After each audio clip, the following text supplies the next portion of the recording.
Hello friends, मैं हूं कमला जहांगीर और आप सबका मेरी नर्सिंग एजुकेशन यूट्यूब चैनल पे हार्दिक स्वागत है। आज हम पढ़ेंगे राजस्थान सीएचओ स्पेशल क्लास के अंदर पीडियाट्रिक पार्ट 2। इसके अंदर कुछ माइलस्टोन, कुछ रिफ्लेक्सेस को डिस्कस करेंगे जो सीएचओ जैसे एग्जाम के अंदर आ सकते हैं। पीडियाट्रिक नर्सिंग जो है ये बहुत छोटा और ईजी सब्जेक्ट होता है। इसको आप अगर अच्छे से एक बार समझ लो तो इसके लिए आपको सीएचओ के लिए या नॉर्सेट के लिए अलग से पढ़ने की ज़रूरत नहीं पड़ेगी। इसके अंदर ग्रोथ एंड डेवलपमेंट बड़ा चैप्टर है, यहाँ से एमसीक्यू हर बार ही आता है। इसके अलावा इसके अंदर अपन क्या पढ़ते हैं, न्यूनेटल असेसमेंट पढ़ते हैं, वो भी चीज़ें इंपॉर्टेंट रहती है। इसके अलावा बच्चे के अंदर कुछ कंजेनाइटल डिसऑर्डर रहते हैं, वहाँ से एमसीक्यू बनते हैं। तो ये चीज़ें आपको ध्यान में रखनी है। जब भी कहीं पे भी आप एमसीक्यू सेशन अटेंड करो तो नंबर ऑफ एमसीक्यू मायने नहीं रखता है कि आपने 100 एमसीक्यू के आंसर लगाए, लेकिन अगर आपने 10 एमसीक्यू के आसपास की चीज़ों को पढ़ते हुए आगे बढ़ते हैं तो इससे आपके थ्योरी का रिवीजन होता है। फास्टली रिवीजन करना एमसीक्यू सेशन का पर्पज होता है। अगर आपको थ्योरी बिल्कुल भी नहीं आ रही है और सिर्फ एमसीक्यू लगा रहे हैं तो वो ज़्यादा फायदेमंद नहीं हो सकता, क्योंकि हो सकता है कुछ चीज़ें एग्जाम के अंदर आपने पढ़ी और आ जाए, वो अलग बात है, लेकिन लैंग्वेज को अगर घुमा के एमसीक्यू आपसे पूछा जाएगा तो थ्योरी के बिना आप उन चीज़ों को नहीं कर पाओगे। तो थ्योरेटिकल पोर्शन को पढ़ते रहना है, इसके साथ में आपको एमसीक्यू प्रैक्टिस लगातार करनी है अपने प्रैक्टिस के लिए और अपने एनालिसिस के लिए। आज का हमारा फर्स्ट एमसीक्यू आपके सामने, निम्न में से कौन सा जो है माइलस्टोन सुमेलित है। तो 3 मंथ के अंदर बच्चा जो है नेक होल्डिंग आ जाती है। सुमेलित का क्या मतलब है, किस एज पे क्या चीज़ हो जाती है। ऑप्शन बी के अंदर है 9 मंथ पे स्टैंडिंग विथ सपोर्ट रहता है। ऑप्शन सी के अंदर 18 मंथ के अंदर बच्चा रनिंग कर सकता है। ऑप्शन डी है ऑल। तो जो है 3 मंथ के अंदर बच्चे के अंदर हेड एंड नेक की होल्डिंग आ जाती है, ये बात बिल्कुल सही है। 3 मंथ के बच्चे के अंदर नेक और हेड की होल्डिंग आ जाती है, ये बात सही है। 9 मंथ के बच्चे को अगर अपन सपोर्ट दें तो बच्चा खड़ा हो सकता है, ये बात भी सही है। 18 मंथ का बच्चा रनिंग कर सकता है, तो 1 साल का बच्चा जो होता है वो इंडिपेंडेंट खड़ा हो जाता है, और 18 महीने का बच्चा जो है रनिंग कर सकता है, ये बात भी सही है। तो answer is D, D is the correct answer. कि इसके अंदर ये तीनों बातें एकदम सही लिखी हुई है, सम्मिलित लिखी हुई है। तो जब भी अपन माइलस्टोन की बात करें, माइलस्टोन को 5 बड़ी हेडिंग के अंदर पढ़ते हैं। एक होता है ग्रॉस मोटर माइलस्टोन, एक होता है ग्रॉस मोटर माइलस्टोन, और एक होता है फाइन मोटर माइलस्टोन, दूसरा होता है फाइन मोटर माइलस्टोन, तीसरा होता है सोशियल माइलस्टोन, तीसरा होता है सोशियल माइलस्टोन, चौथा होता है लिंगुअल माइलस्टोन, लिंगुअल माइलस्टोन, पांचवा होता है विजुअल एंड हियरिंग से regarding milestone, visual and hearing से रिगार्डिंग माइलस्टोन रहता है वो। 5 हेडिंग के अंदर माइलस्टोन को पढ़ते हैं। माइलस्टोन का क्या मतलब होता है, it is a significant event of life, जिससे कुछ फर्क पड़ता है, जिससे बच्चा जो है कुछ नई चीज़ें अपनी लाइफ के अंदर सीखता है, उसको अपन क्या बोलते हैं, माइलस्टोन बोलते हैं। ग्रॉस मोटर माइलस्टोन का मतलब होता है बच्चा अपनी मेजर मसल्स को यूज करता है और कुछ चीज़ें सीखता है। जैसे बच्चा वॉकिंग करना सीख रहा है, रनिंग कर रहा है, तो इसके अंदर बच्चा अपनी मेजर मसल्स को यूज कर रहा है। तो ग्रॉस मोटर माइलस्टोन का मतलब है बड़ी बड़ी मसल्स को यूज करके सीखना। दूसरा है फाइन मोटर माइलस्टोन। तो फाइन मोटर माइलस्टोन के अंदर कुछ फाइन काम बच्चा सीखता है, अपनी छोटी मसल्स को यूज करता है। जैसे फिंगर को यूज करके बच्चा जो है आंसर राइटिंग करना सीख रहा है, तो ये बहुत फाइन काम होता है। तो छोटी मसल्स को यूज करके बच्चा कुछ सीख रहा है, तो उसको अपन बोलते हैं फाइन मोटर माइलस्टोन। तीसरा है सोशल माइलस्टोन। तो बच्चा अपना पर्सनल ग्रोथ जो करता है, जैसे बच्चा सोशल स्माइल करता है 2 महीने पे, और बच्चा जो है इंटरेक्शन करता है अपनी मदर से, अपनी फैमिली से, तो वो सारी चीज़ें किसके अंदर रहती हैं, सोशल माइलस्टोन रहता है। चौथा रहता है लिंगुअल माइलस्टोन। लिंगुअल माइलस्टोन बच्चा बच्चा जो अपनी लैंग्वेज का डेवलपमेंट करता है, उस चीज़ को अपन बोलते हैं लिंगुअल माइलस्टोन। पांचवा रहता है विजुअल एंड हियरिंग से रिगार्डिंग, जो बच्चा अपना गेनिंग करता है लाइफ के अंदर, उसको अपन बोलते हैं विजुअल एंड हियरिंग माइलस्टोन। तो ग्रोस मोटर माइलस्टोन से कई बार एमसीक्यू एग्जाम के अंदर आते हैं, तो कुछ इंपॉर्टेंट चीज़ें मैं आपको बता देती हूँ। सारे के सारे जो माइलस्टोन और यहाँ डिस्कस करना थोड़ा सा पॉसिबल नहीं है एमसीक्यू सेशन के अंदर। थ्योरेटिकल पोर्शन के अंदर सारी चीज़ें मैं आपके साथ डिस्कस करूँगी, लेकिन अभी एमसीक्यू सेशन के अंदर मैं आपको ग्रॉस मोटर, अगर आपको पूछे 4 मंथ का बच्चा क्या कर सकता है, तो आपको जवाब देना है रोल सवर। रोल सवर का क्या मतलब है, बच्चा सो रहा है, सुपाइन हो जाता है, प्रॉन हो जाता है ना, सीधा हो जाता है, उल्टा हो जाता है, उसको अपन बोलते हैं रोल सवर। 5 महीने का बच्चा जो है सिट विथ सपोर्ट रहता है, sit with support. Sit with support का क्या मतलब है, अगर अपन बच्चे को सपोर्ट दें तो बच्चा बैठ सकता है। 6 मंथ का बच्चा ट्राइपॉड फैशन में बैठ जाता है। ट्राइपॉड फैशन क्या होती है कि बच्चा अपने दोनों हाथ आगे जमीन पर टिका देता है और ऐसे बैठ जाता है, तो वो कब बैठता है, 6 मंथ का। 7 मंथ का बच्चा जो है क्रेवलिंग सीखता है। क्या सीखता है, क्रेवलिंग सीखता है। क्रेवलिंग और क्रिपिंग से बहुत बार एग्जाम में एमसीक्यू आते हैं और लोग कंफ्यूज हो जाते हैं। तो क्रेवलिंग का क्या मतलब होता है, बच्चा जो सांप की तरह रेंगना सीखता है। जब बच्चा है उल्टा लेटा हुआ है और रेंग रहा है, रेंगने का मतलब है कि बच्चे का जो एब्डोमेन है वो धरती के ऊपर टच है, एब्डोमेन ग्राउंड से टच रहता है, उस चीज़ को अपन बोलते हैं क्रेवलिंग। और 9 मंथ की एज पे बच्चे को क्या आ जाती है, क्रिपिंग। क्या आती है, क्रिपिंग। तो क्रिपिंग का क्या मतलब होता है, अब बच्चा जो है अपने घुटने और हाथ के बल पे चलना स्टार्ट हो गया है, अपने एब्डोमेन को धरती से ऊपर उठा लिया, एब्डोमेन से ऑफ, ग्राउंड से ऑफ कर दिया है, तो उसको अपन बोलते हैं क्रिपिंग। जो एब्डोमेन जो है ज़मीन पे टच रहता है, ग्राउंड से टच रहता है, तो उसको अपन बोलते हैं क्रेवलिंग। इन चीज़ों के अंदर आपको कंफ्यूज नहीं होना है। इसके अलावा 8 मंथ ऑफ लाइफ के अंदर बच्चा जो है विदाउट सपोर्ट बैठ जाता है। 5 महीने का बच्चा सपोर्ट के साथ बैठा था और 8 महीने का बच्चा जो है विदाउट सपोर्ट बैठ जाता है। विदाउट सपोर्ट बच्चा जो है बैठ जाता है, कब, 8 महीने की उम्र में। इसके अलावा जो है 1 साल का बच्चा जो है वो खड़ा हो जाता है, स्टैंडिंग इंडिपेंडेंट हो जाता है। और बच्चा जो है 15 महीने का बच्चा जो है वो क्रिपिंग करना सीख जाता है। 18 महीने का बच्चा जो है वो क्या है, रनिंग करना सीख जाता है। 18 महीने का बच्चा रनिंग करना सीख जाता है। 2 साल का बच्चे के अंदर बेबी स्टेप आता है, अप स्टेयर, यानी कि वो सीढ़ियों पे चढ़ना स्टार्ट हो जाता है। बॉल को किक कर सकता है 2 साल का बच्चा।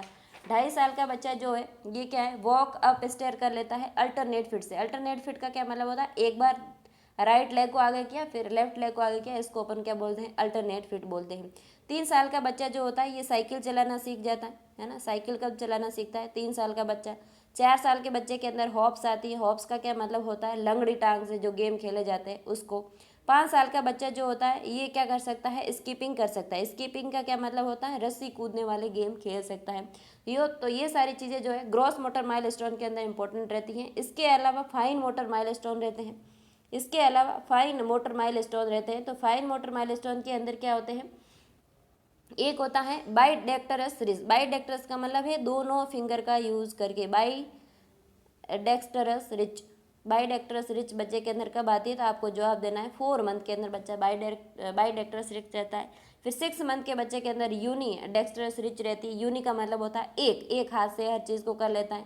4 महीने का बच्चा किसी भी चीज़ को पकड़ेगा तो दोनों हाथ से ऑब्जेक्ट को पकड़ता है, तो उसको अपन बोलते हैं बाईडेक्टरस रिच। और एक हाथ से अगर किसी पेन को उठा रहा है, किसी खिलौने को उठा रहा है, तो वो क्या होता है, यूनिडेक्टरस रिच। वो कब रहती है, 6 मंथ पे रहती है। इसके अलावा बच्चे के अंदर ulnar grasping, radial grasping, immature pincer grasping, mature pincer grasping, ये भी एग्जाम के अंदर कई बार पूछे जाते हैं। तो जो है पिंचर ग्राफ से एमसीक्यू आता है। तो आपको एक चीज़ याद रखनी है, 9 मंथ के बच्चे के अंदर क्या रहता है, इमेच्योर पिंचर ग्रास्पिंग रहता है।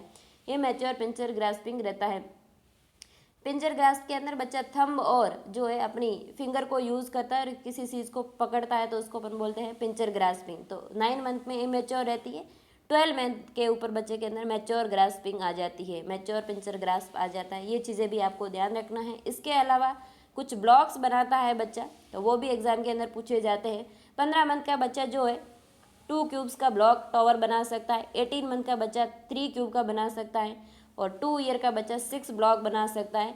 और 3 ईयर का बच्चा जो है 9 ब्लॉक का टावर बना सकता है। यानी कि टावर का क्या मतलब है, किसी चीज़ को एक के दूसरे ऊपर, जो एक गेम खेलते थे अपन पत्थर रख के एक दूसरे के ऊपर, उसको अपन को बोलते हैं ब्लॉक्स का टावर बनाना है। तो 2 क्यूब्स का कब बना देता है, 15 मंथ का। 18 महीने का 3 क्यूब्स का टावर बना देता है। 2 साल का बच्चा 6 क्यूब का टावर बना देता है। 3 साल का बच्चा 9 ब्लॉक्स का टावर बना देता है। ये चीज़ आपको ध्यान रखनी है फाइन मोटर माइलस्टोन के अंदर। उसके बाद जो है बच्चे के अंदर सोशल माइलस्टोन अपन कुछ पढ़ते हैं, है ना। सोशल माइलस्टोन के अंदर अपन देखते हैं बच्चा जो है सोशल स्माइल कब करता है, तो 2 मंथ पे करता है। इसके अलावा एग्जाम के अंदर जो है हैंड और आई कोऑर्डिनेशन का भी पूछा जा सकता है, हैंड और माउथ कोऑर्डिनेशन का पूछा जा सकता है। ड्रेसिंग सेंस से लगाकर एग्जाम के अंदर एमसीक्यू आ सकते हैं। ड्रेसिंग के अंदर 1 ईयर का बच्चा जो अपनी कैप निकाल सकता है। 18 महीने का बच्चा जो है अनजिप हो जाता है, यानी कि अपनी जिप खोल देता है। 2 साल का बच्चा जो है ड्रेसअप हो जाता है ना। और 3 साल का बच्चा जो है ड्रेसअप हो जाता है। 2 साल का बच्चा हर चीज़ को निकालना सीख जाता है, सॉक्स को, कैप को, है ना, ड्रेस को। 5 साल का बच्चा जो है अपने शू की टाई लगा सकता है। इस तरीके की चीज़ें एग्जाम के अंदर रहती है। तो ये चीज़ें आपको सिर्फ मेरे बोलने से एक बार याद नहीं भी हो तो एक बार खुद रिवाइज करना। एमसीक्यू सेशन के अंदर सारी की सारी डिस्कस करना थोड़ा सा मुश्किल हो रहा है। तो नेक्स्ट एमसीक्यू अपना, कितनी एज पर बच्चा क्रेवलिंग करना सीखता है। तो अभी मैंने आपको बताया क्रेवलिंग बच्चा कब सीखता है, जो इसका एब्डोमेन होता है वो ग्राउंड से टच में रहता है और 7 मंथ का बच्चा सीख जाता है। Option A is the correct answer. Next MCQ अपना, जो है न्यू बॉर्न में निम्न में से कौन सा रिफ्लेक्स पाया जाता है, न्यू बॉर्न के अंदर कौन से रिफ्लेक्सेस पाए जाते हैं, ये आपसे पूछा जा रहा है। तो माइलस्टोन के बाद में अपन पढ़ते हैं रिफ्लेक्सेस के बाद में कुछ थ्योरीज रहती हैं, डेवलपमेंटल थ्योरी, वो भी पढ़ते हैं अपन ग्रोथ एंड डेवलपमेंट के चैप्टर के अंदर। ऑप्शन ए के अंदर लिखा है रूटिंग रिफ्लेक्स, दूसरा लिखा है सकिंग रिफ्लेक्स, और तीसरा इसके अंदर लिखा हुआ है गैग रिफ्लेक्स, ऑप्शन डी लिखा है ऑल। सारे रिफ्लेक्स बच्चे के अंदर होते हैं क्या, ये आपसे पूछा जा रहा है। तो रिफ्लेक्सेस का क्या मतलब होता है, रिफ्लेक्सेस ऑलवेज इनवॉलेंट्री होते हैं। रिफ्लेक्सेस जानबूझ के की गई चीज नहीं होती है, इनवॉलेंट्री होती है। और कब होती है, जब भी बच्चे के अंदर कोई एक्सटर्नल स्टिमुलाई मिलता है तो बच्चा जो है उसका रिस्पॉन्स देता है, उसको अपन क्या बोलते हैं, रिफ्लेक्सेस बोलते हैं। तो ये ऑप्शन ए, बी और सी, ये तीनों रिफ्लेक्स बच्चे के अंदर होते हैं, तो answer D is the correct answer. इसके अलावा जब भी रिफ्लेक्सेस की बात करते हैं, जब भी अपन रिफ्लेक्सेस की बात करते हैं तो दो टाइप के रिफ्लेक्सेस अपन पढ़ते हैं। एक तो होता है प्रिमिटिव रिफ्लेक्सेस, और दूसरा होता है प्रोटेक्टिव रिफ्लेक्सेस। एक होता है प्रोटेक्टिव और दूसरा होता है प्रिमिटिव रिफ्लेक्सेस, है ना। प्रिमिटिव और प्रोटेक्टिव रिफ्लेक्सेस रहते हैं। तो प्रिमिटिव रिफ्लेक्सेस जो होते हैं, जब बच्चा जन्म लेता है तो उसके इन्वायरमेंट में एडजस्ट होने तक कंटिन्यू रहते हैं और उसके बाद में वो डिसअपियर हो जाते हैं और पूरी लाइफ में कभी भी वापस अपियर नहीं होते। वो रिफ्लेक्सेस कौन से होते हैं, प्रिमिटिव रिफ्लेक्सेस। प्रोटेक्टिव रिफ्लेक्सेस आज भी हमारे अंदर है, जैसे कफिंग है, स्नीजिंग है ना, ये सारी चीज़ें, गेगिंग है, ये सारी रिफ्लेक्सेस जो है पूरी ज़िंदगी लॉन्ग लाइफ अपने साथ रहती है। लेकिन कुछ रिफ्लेक्सेस जो जन्म के टाइम थे और वो बाद में जाकर के डिसअपियर हो गए, तो वो रिफ्लेक्सेस कौन से होते हैं, प्रिमिटिव रिफ्लेक्सेस जो होते हैं वो जन्म के समय होते हैं और बाद में डिसअपियर हो जाते हैं, पूरी ज़िंदगी कभी भी वापस नहीं आते हैं। प्रोटेक्टिव रिफ्लेक्सेस जन्म के टाइम भी होते हैं और जो है पूरी लॉन्ग लाइफ अपने साथ में रहते हैं, तो वो कौन से होते हैं, प्रोटेक्टिव रिफ्लेक्सेस होते हैं। तो इसके अलावा रिफ्लेक्सेस के अंदर कुछ चीज़ें आपसे पूछी जा सकती है। रूटिंग रिफ्लेक्स क्या होता है ना, सकिंग रिफ्लेक्स क्या होता है, मोरो रिफ्लेक्स क्या होता है, टॉनिक नेक रिफ्लेक्स क्या होता है, और इसके अलावा बेबेंस्की रिफ्लेक्स, स्टार्टर रिफ्लेक्स, है ना, बहुत सारे रिफ्लेक्सेस जो आपसे पूछे जा सकते हैं। पाल्मर ग्रास्पिंग रिफ्लेक्स क्या होता है, तो सारे रिफ्लेक्सेस आपको पढ़ने हैं। इसके अलावा एक दो रिफ्लेक्सेस जो ज़्यादा इंपॉर्टेंट है वो आपको मैं बता देती हूँ। कई बार एग्जाम के अंदर एमसीक्यू पूछा गया है कि ब्रेस्ट फीडिंग के अंदर हेल्प करने वाले रिफ्लेक्सेस कौन कौन से होते हैं, ये सीएचओ के एग्जाम के अंदर पूछा गया है। तो रूटिंग रिफ्लेक्स और सकिंग रिफ्लेक्स जो होते हैं ब्रेस्ट फीडिंग के अंदर बच्चे की हेल्प करते हैं। रूटिंग रिफ्लेक्स का क्या मतलब होता है, जब बच्चे को जो है अपन सिक पे टच करते हैं तो बच्चा जो है उस साइड मुंह को टर्न करेगा और वाइडली माउथ ओपन करता है, उसको अपन बोलते हैं रूटिंग रिफ्लेक्स। सकिंग रिफ्लेक्स के अंदर क्या होता है, बच्चे को जब भी एरियोला, मदर का जो ब्रेस्ट का एरियोला अपने मुंह के अंदर लेगा तो उसको वो सकिंग कर रहा है ना, फीड कर रहा है, तो वो रिफ्लेक्स कौन सा होता है, सकिंग रिफ्लेक्स। ये दोनों रिफ्लेक्स जो है 3 से 4 महीने के अंदर डिसअपियर हो जाते हैं और बाय बर्थ ये प्रेजेंट होते हैं। इसके अलावा तीसरा रिफ्लेक्स आपसे पूछा जाता है टॉनिक नेक रिफ्लेक्स क्या होता है, या इसको फेंसिंग रिफ्लेक्स के नाम से जाना जाता है। किसको, टॉनिक नेक रिफ्लेक्स को भी पूछा जाता है। टॉनिक नेक रिफ्लेक्स क्या होता है, इसके अंदर क्या होता है, बच्चे के अंदर जब अपन जो है बच्चे के हेड को राइट या लेफ्ट किसी भी तरफ अपन टर्न करते हैं, जब अगर बच्चे को अपन ने राइट साइड टर्न किया तो बच्चे के राइट साइड की जो एक्सट्रीमिटी है, लेग और हैंड, इसके अंदर तो क्या हो जाएगा, एक्सटेंशन, और दूसरी साइड की जो एक्सट्रीमिटी है, लेग और हैंड, लेफ्ट साइड वाला, वो बच्चे का क्या है, फ्लेक्शन में रहेंगे, तो इसको अपन क्या बोलते हैं, टॉनिक नेक रिफ्लेक्स बोलते हैं।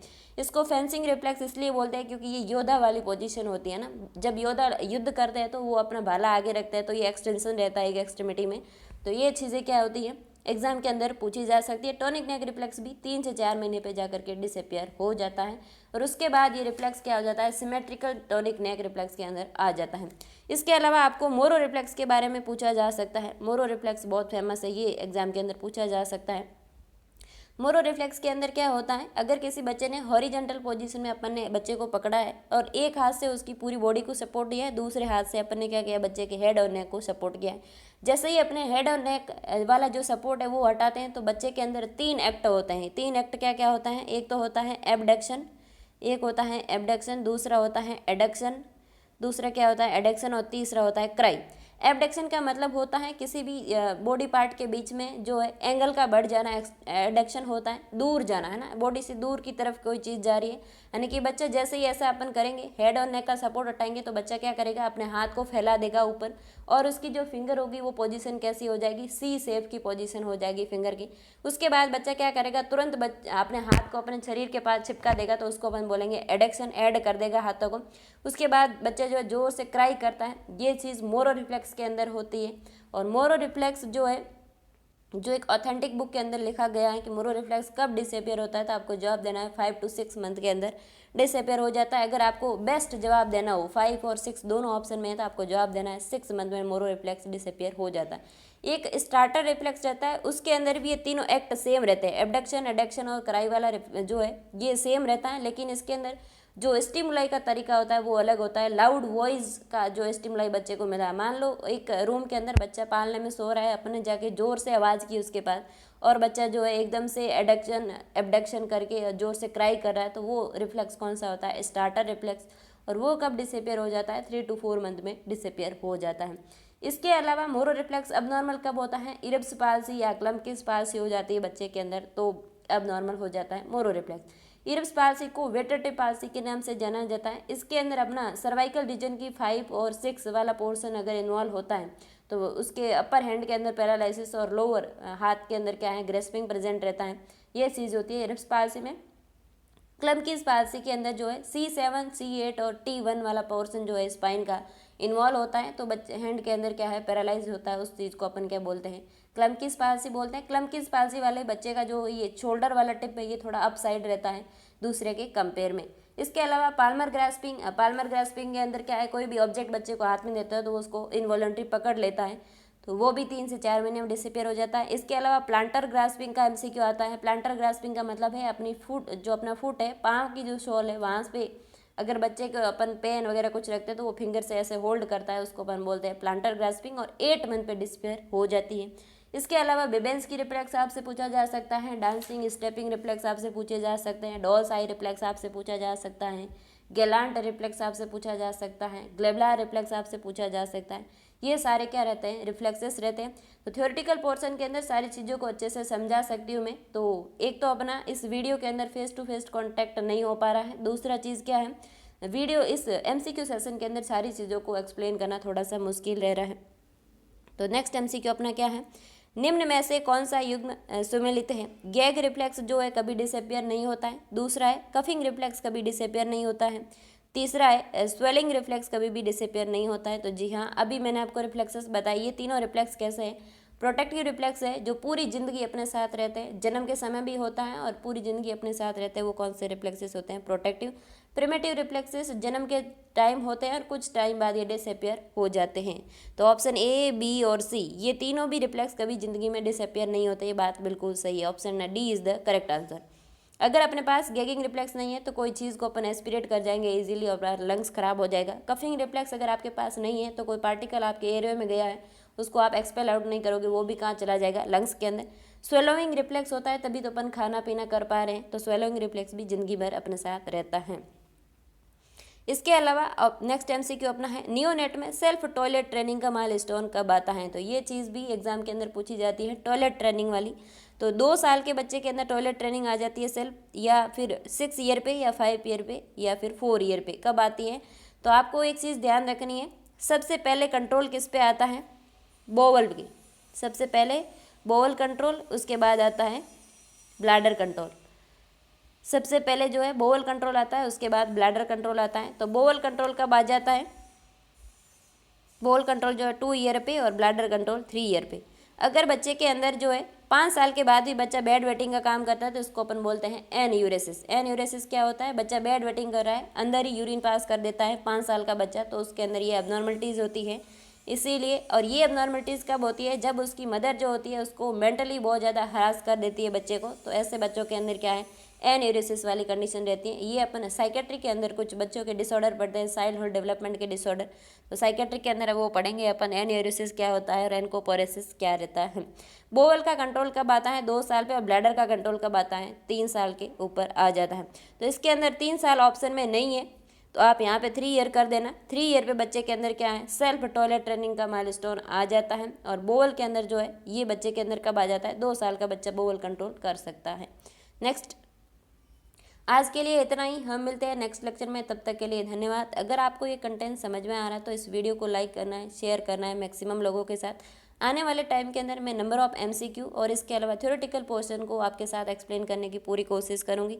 पीडियाट्रिक नर्सिंग को और मेडिकल सर्जिकल को और गायनिकोलॉजी जो अपना सब्जेक्ट है, ये तीनों सब्जेक्ट जब भी नॉर्सेट का एग्जाम होता है तो 6 से 7 सब्जेक्ट बहुत ज़्यादा इंपॉर्टेंट रहते हैं। वो क्या होते हैं, एक तो फंडामेंटल, दूसरा रहता है मेडिकल सर्जिकल, तो बड़ा पोर्शन है, हर एग्जाम में ही आता है। इसके अलावा ऑब्स्टेटिक होती है, इसके अलावा पीडियाट्रिक होती है और साइकेट्रिक होती है। ये सारे सब्जेक्ट ज़्यादा इंपॉर्टेंट होते हैं। 70% पेपर को कवर इतने सब्जेक्ट कर लेते हैं। इसके अलावा जो अपना एडमिनिस्ट्रेशन, कम्युनिटी और सारे जो पोर्शन रहते हैं वो भी इंपॉर्टेंट रहते हैं इक्वली, लेकिन ज़्यादातर पोर्शन जो है एग्जाम के अंदर पूछा जाता है इन 6 सब्जेक्ट से ही पूछा जाता है।